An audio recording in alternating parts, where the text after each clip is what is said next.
राधिका कॉलेजमध्ये असताना नकळत अमितच्या प्रेमात पडली होती. सुरुवातीला मात्र तिला ते प्रेम आहे हे स्वतःलाही समजत नव्हतं. अमित दिसायला साधा पण खूप शांत स्वभावाचा मुलगा होता. कॉलेजमध्ये तो फार कोणाशी बोलायचा नाही, पण जेव्हा बोलायचा तेव्हा अगदी मनापासून बोलायचा. राधिकाला तो सुरुवातीपासूनच वेगळा वाटायचा, पण तिने कधी जास्त लक्ष दिलं नव्हतं. एक दिवस क्लासमध्ये नोट्सबद्दल छोटंसं बोलणं झालं. राधिका, तुझ्याकडे कालचे नोट्स आहेत का? अमितने विचारलं. हो आहेत. तुला हवेत का? हो, थोडेसे मिस झाले होते. ठीक आहे, मी फोटो काढून पाठवते. तिथून त्यांचं बोलणं नीट सुरू झालं. त्यानंतर हळूहळू कधीकधी क्लासमध्ये नजरानजर व्हायला लागले. छोटंसं स्माईल द्यायला लागले. काही दिवसांनी अमितने धाडस करून राधिकाला मेसेज केला. हाय राधिका. हो, कोण? मी अमित. नोट्स घेतले होते तुझ्याकडून. ओ, बोल ना. सुरुवातीला फक्त अभ्यासाबद्दल बोलणं होतं, असाइनमेंट, क्लास, लेक्चर. पण दिवसागणिक ते बोलणं थोडं पर्सनल होत गेलं. तुला म्युझिक आवडते का? अमितने एक दिवस विचारलं. खूप, स्पेशली रात्री गाणी ऐकायला आवडतात. सेम, मी पण रात्री हेडफोन लावून बसतो. मग तुला कोणते सिंगर आवडतात? असं बोलता बोलता वेळ कसा जायचा कळतच नव्हतं. हळूहळू त्यांची चॅटिंगची वेळ रात्रीवर येऊन थांबली. रात्री सगळं शांत झाल्यावर ते दोघं तासन तास बोलायचे. झोपली नाहीस अजून? अमितचा मेसेज यायचा. नाही, झोप येत नाही. खरं सांग, माझी वाट बघत होतीस ना? कदाचित. त्या छोट्या छोट्या गोष्टींतून दोघं एकमेकांच्या जवळ येऊ लागले. आता दिवसात काही झाले की पहिला विचार एकमेकांचा यायचा. एक दिवस राधिका थोडी शांत होती. आज तू इतकी शांत का आहेस? अमितने विचारलं. काही नाही, बस मूड नाही आहे. मला सांग ना, काय झालं? घरचं थोडं प्रेशर देत आहेत. काही समजत नाही. तू टेन्शन घेऊ नकोस, मी आहे ना. ते एका वाक्याने राधिकाच्या मनाला खूप आधार मिळाला. तिला जाणवलं की अमित फक्त बोलण्यासाठी नाही, तर खरंच तिची काळजी करणार आहे. हळूहळू ती त्याच्यावर इमोशनली डिपेंड होऊ लागली. दिवसात कितीही लोक आसपास असले तरी तिचा दिवस पूर्ण व्हायचा तो अमितशी बोलल्यावरच. एक रात्री, राधिका, तुला माझ्याशी बोलायला खरंच आवडतं का? हो, खूप. मग कधी कधी असं वाटतं का की आपण जास्त बोलतोय? नाही, मला वाटतं अजून बोलावं. त्या उत्तरावर अमित काही सेकंद काहीच बोलला नाही. एक विचारू? विचार. आपण फक्त फ्रेंड्स आहोत का? राधिकाचं हृदय जोरात धडधडायला लागलं. काही सेकंद ती टायपिंग करत होती, पण पाठवत नव्हती. शेवटी तिने लिहिलं. तुला काय वाटतं?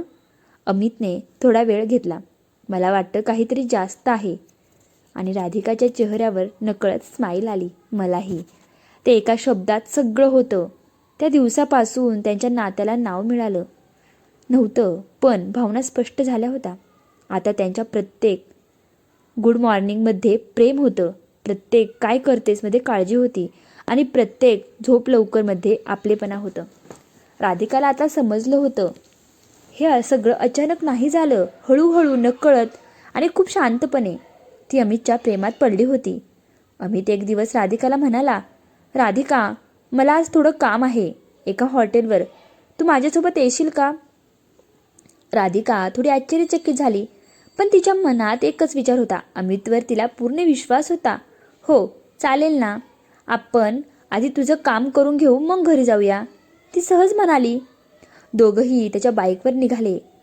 रस्ताभर अमित काहीतरी हलकं फुलकं बोलत होता, पण राधिकाचं लक्ष कधी कधी त्याच्याकडेच जात होतं. तिला वाटत होतं किती केअर करतो हा माझी. थोड्याच वेळात ते एका हॉटेलवर थांबले. बाहेरून ते साधं हॉटेल वाटत होतं, पण आत गेल्यावर राधिकाला थोडंसं वेगळं जाणवलं. वातावरण शांत होतं, थोडंसं ऑकवर्ड. चल ना, माझ्यासोबत ये, अमित म्हणाला. ती काही न बोलता त्याच्या मागे चालू लागली. ते दोघं एका रूम समोर थांबले. अमितने दरवाजा उघडला आणि दोघं आत गेले.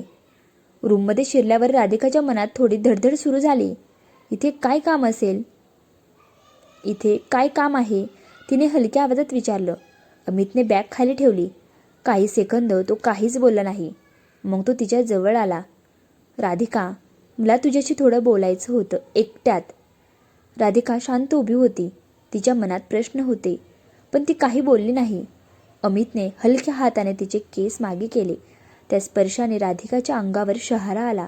ती काही बोलली नाही, फक्त त्याच्याकडे पाहत राहिली. त्याच्या डोळ्यात काय चालले हे तिला स्पष्ट दिसत होतं आणि आश्चर्य म्हणजे तिच्या मनातही तसंच काहीतरी होतं.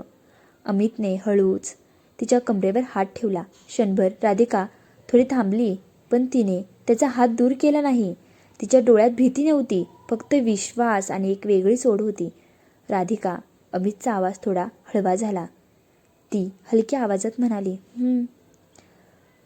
तो तिला अजून थोडं जवळ ओढतो. आता दोघांमध्ये काहीच अंतर उरलं नव्हतं.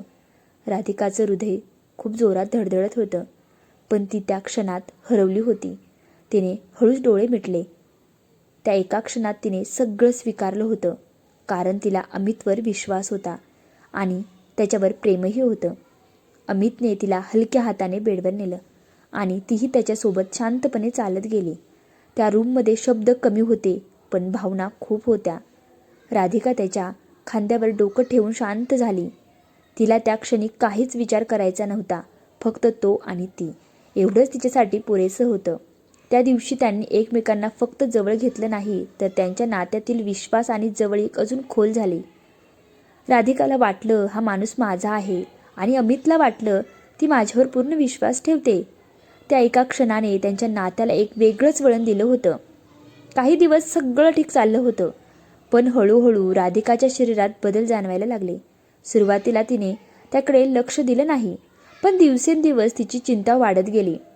शेवटी एक दिवस तिने टेस्ट केली आणि तिच्या पायाखालची जमीन सरकली, कारण ती प्रेग्नेंट होती.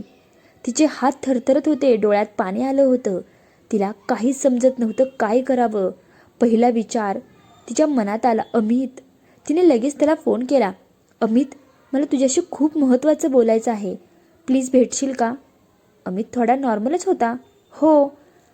काय झालं एवढं सिरियस? दोघं भेटले. राधिका पूर्ण घाबरलेली होती. काही क्षण ती काहीच बोलू शकत नाही. राधिका, बोल ना, काय झालं? अमित थोडा चिडून म्हणाला. तिने धीर करून त्याच्याकडे पाहिलं. अमित, मी प्रेग्नंट आहे. क्षणभर सगळं शांत झालं. अमितच्या चेहऱ्यावरचा भाव लगेच बदलला. काय बोलतेस तू? तो थोडा मोठ्यानेच बोलला. हो, मी टेस्ट केली, रिपोर्ट पॉझिटिव्ह आहे. राधिका थरथरत म्हणाली. अमित काही सेकंद काहीच बोलला नाही. मग अचानक तो रागात म्हणाला, हे कसं शक्य आहे? आपण फक्त एकदाच भेटलो होतो. राधिकाच्या डोळ्यांतून अश्रू वाहू लागले. अमित, मला खोटं बोलायची काहीच गरज नाही. पण अमित ऐकायलाच तयार नव्हता. प्लीज राधिका, मला यात ओढू नकोस. मला या सगळ्यात पडायचं नाही. अमित, हे आपलं आहे, आपल्या दोघांचं, ती रडत म्हणाली. तो लगेच मागे सरकला. नाही, मला एक गोष्ट स्पष्ट सांगतो, माझ्या घरचे कधीच आपल्या लग्नाला तयार होणार नाहीत. का? राधिका हळूच विचारते. कारण तू खूप गरीब घरातून आहेस आणि माझ्या घरात हे कधीच ॲक्सेप्ट होणार नाही. आणि मला आत्ता लग्न वगैरे काही करायचं नाही आहे. राधिकाचं हृदय त्या क्षणी तुटतं. म्हणजे तू मला आणि या बाळाला दोघांनाही सोडून देणार आहेस? ती अश्रूंनी भरलेल्या डोळ्यांनी विचारते. अमित थोडा शांतपणे पण थंडपणे म्हणाला, तू तुझं काय आहे ते बघ, पण मला यात पडायचं नाही. इतकं बोलून तो तिथून निघून गेला. राधिका तिथेच उभी राहिली, एकटी, पूर्णपणे एकटी. तिच्या डोळ्यांसमोर सगळं फिरत होतं. त्याचं प्रेम, त्याचे शब्द, त्याचा विश्वास, सगळं खोटं वाटायला लागलं. त्या दिवशी राधिकाला समजलं, प्रेमावर विश्वास ठेवणं सोपं असतं, पण चुकीच्या माणसावर विश्वास ठेवणं खूप महागात पडतं. ती एकटीच उभी होती, पण आता तिला एकटी राहायचं नव्हतं, कारण तिच्या आत अजून एक जीव होता.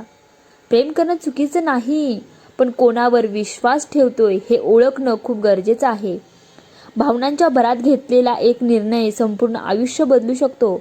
नातं फक्त शब्दांनी नाही टिकत, तर जबाबदारी, समजूतदारपणा आणि साथ देण्याच्या ताकदीने टिकतं. खरं प्रेम कधीच पळून जात नाही आणि जे पळून जातं ते कधीच खरं नसतं. म्हणून स्वतःवर प्रेम करा आणि कोणावरही विश्वास ठेवण्याआधी थोडा विचार नक्की करा.